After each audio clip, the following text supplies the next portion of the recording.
Hello viewers, আসসালামু আলাইকুম। ফাতেহা tailors and fabrics blog ভিডিওটি দেশ ও দেশের বাইরে যে যেখান থেকে দেখছো সবাইকে শুভেচ্ছা ও অভিনন্দন। ভিডিওটি না টেনে শুরু থেকে শেষ পর্যন্ত দেখতে থাকো কিভাবে কামিজ ও কাটিং সেলাই করা হয়। তো চ্যানেলটিতে নতুন হলে সাবস্ক্রাইব করে পাশে থাকা বেল বাটনটি অন করে দিবা নতুন নতুন ভিডিও পেতে সবার আগে।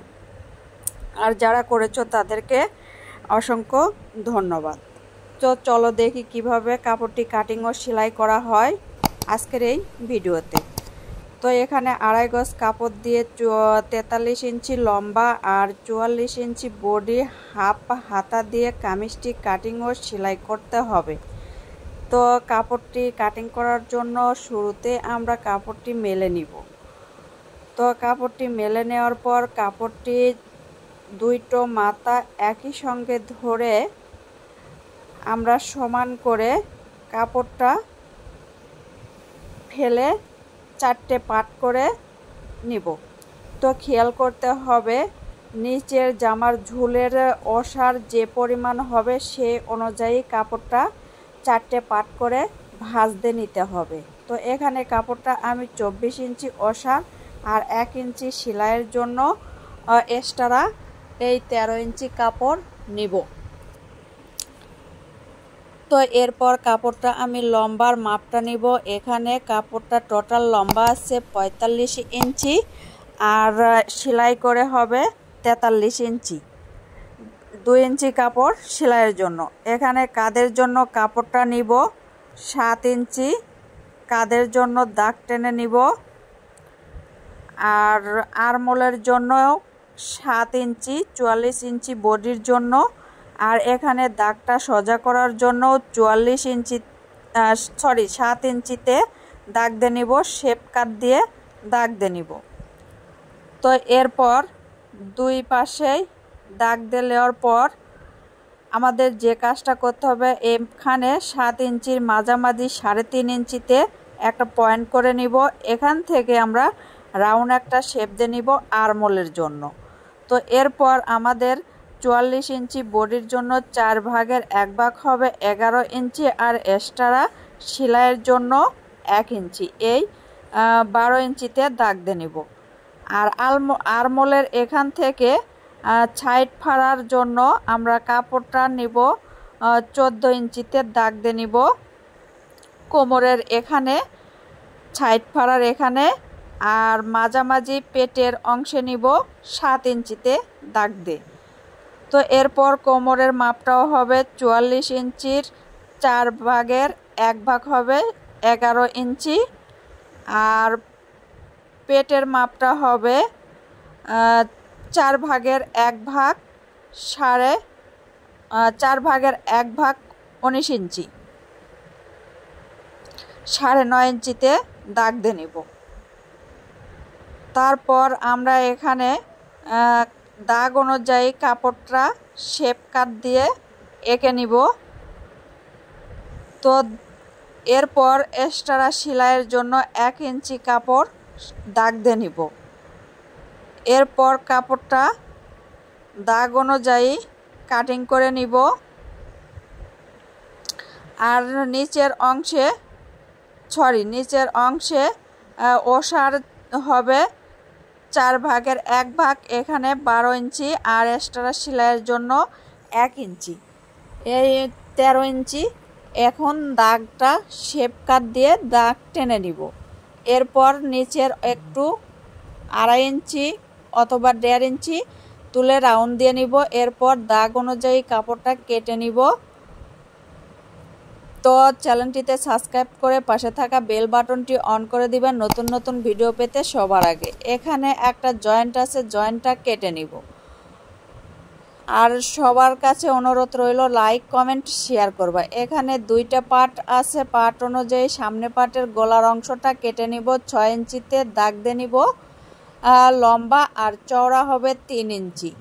এখানে ভি গলা কাটিং করব। তো এখানে একটা বক্স করে নেব, বক্স অনুযায়ী গলাটা দাগ দিয়ে নিব। তো তোমরা আরমোলের সাইডটা দাগ দিয়ে নিব, দাগ অনুযায়ী কাটিং করে নিব। এখন আর্মহোলের সাইডটাও কেটে নিব। তো আশা করি সবাইকে ভিডিওটা বুঝাতে পেরেছি। এটা পিছনের অংশ, চওড়া হলো 3 ইঞ্চি আর লম্বা হবে 4 ইঞ্চি। পিছনের পাটের গলার অংশ একটা রাউন্ড শেপ দিয়ে নিব। তো শেপ অনুযায়ী গলাটা কাটিং করেও নিব। তো আশা করি সবাই ভিডিওটি বুঝতে পেরেছো। এখানে হাতার জন্য কাপড়টা আছে 2টা পাট, আরেকটা ভাঁজ দিয়ে 4টে পাট করে নেব। তো এখানে হাতাটা লম্বা হবে 9 ইঞ্চি। এখন এক্সট্রা কাপড়ে আমার 1 ইঞ্চি জোড়া দিতে হবে। এখানে কাপড় শর্ট আছে যেহেতু 2 হাত বহরের কাপড়। আর এখানে 3 ইঞ্চিতে ডাউন দিয়ে নিব। এখন দাগ অনুযায়ী এখানে একটা শেপ দিয়ে নিব। এরপর শেপ অনুযায়ী হাতার লুজটা হবে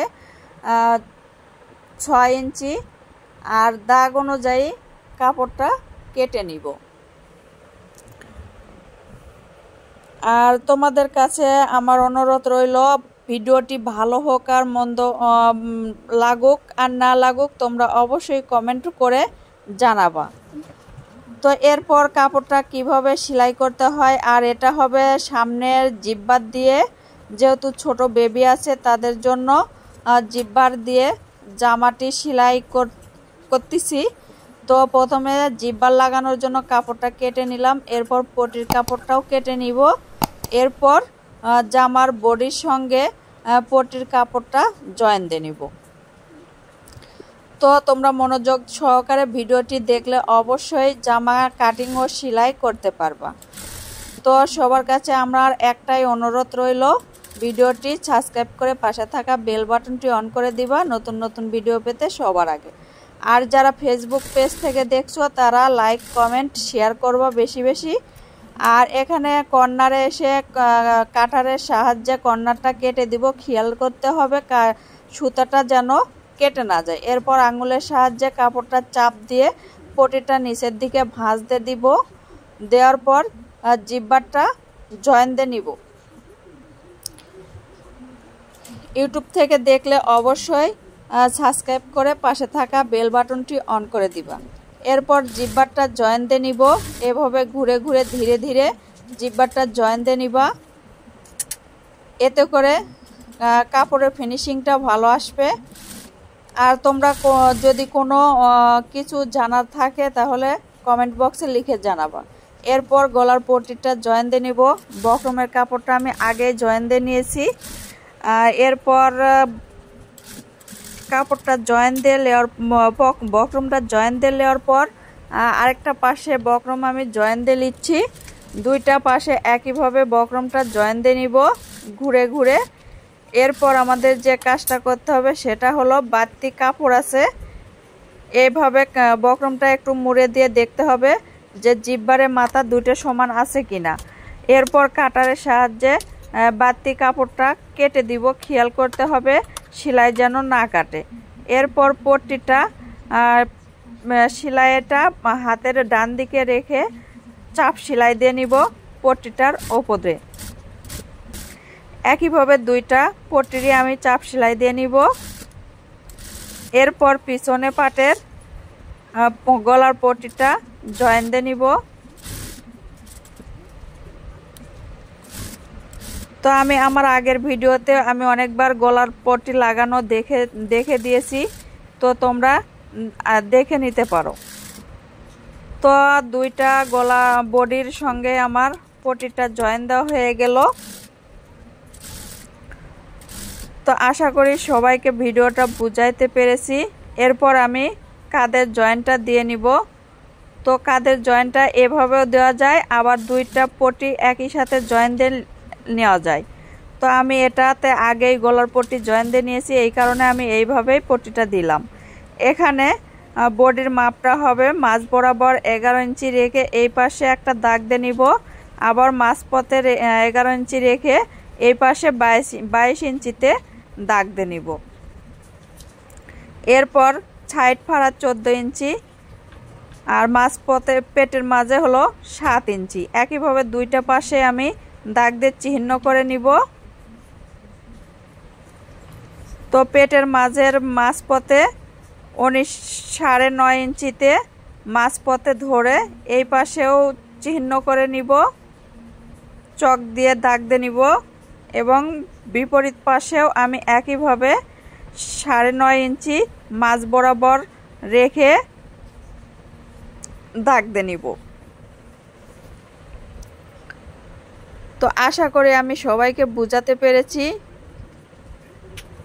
এরপর কোমরের এখানে এসে 11 ইঞ্চি মাঝপথে রেখে এই পাশেও দাগ দিয়ে নিব, আর 11 ইঞ্চি মাঝপথে রেখে এ পাশে 22 ইঞ্চিতেও দাগ দিয়ে নিব।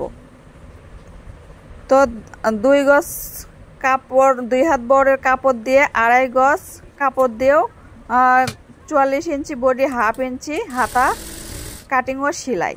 তো এরপরও সাইডে দাগ অনুযায়ী সাইডে সেলাইটা দিয়ে নিব। তো তোমরা চাইলে ডাবল সেলাইও দিয়ে নিতে পারো, আমি একইভাবে 2টা পাশেই সেলাইটা দিয়ে নিলাম।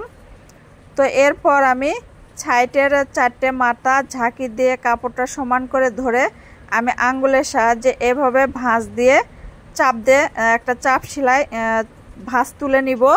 এতে করে সাইডের সেলাইটা আমার ভালো হবে, কোনো বাঁকা হবে না।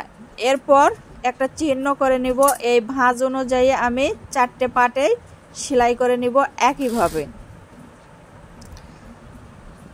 তো তোমরাও এভাবে সেলাই করলে সাইডের কোনো বাঁকা হবে না বা কোনো দিকে ঝুলে যাবে না।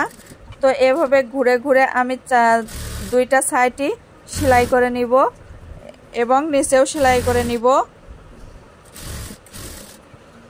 তো একইভাবে আমি এরপর চিকন আরেকটা মুড়ি দিয়ে সেলাই দিয়ে নিব। এরপর 4টে মাথা সমান করে ধরে নিচে একটা মার্ক করে নিব। মার্ক অনুযায়ী একটু তেড়ছে কর্নার কাপড়টি কেটে নিয়ে 1 ইঞ্চি দাগ দিয়ে কাপড়টা আমি আবারও নিচের ঝুলের অংশটা সেলাই করে নিব। তো সাধারণ যারা একটু কাজ জানো তারা মনোযোগ সহকারে ভিডিওটি দেখলে অবশ্যই শিখতে পারবা আজকের এই কামিজ কিভাবে কাটিং ও সেলাই করলাম। তো আবারও সবার কাছে অনুরোধ রইল, আমার চ্যানেলটিতে সাবস্ক্রাইব করে পাশে থাকা বেল বাটনটি অন করে দিবা। তো আমি হাতার এক্সট্রা 2 ইঞ্চি কাপড় জয়েন দিয়ে নিচ্ছি। এই জয়েন দেওয়ার পরে হাতাটা আমার 9 ইঞ্চি লম্বা হবে। তো এরপর চাপ সেলাই দিয়ে হাতার মোহরির লুজটা হবে 6 ইঞ্চিতে দাগ দিয়ে আমি হাতার আরমোলের মাপ অনুযায়ী হাতাটা জামার সঙ্গে জয়েন দিয়ে নিব। তো আগেও আমি অনেকবার দেখাচ্ছি কিভাবে হাতার জয়েন দিতে হয়। ভিডিওটি আজকের মনে এখানেই শেষ করলাম। আল্লাহ হাফেজ।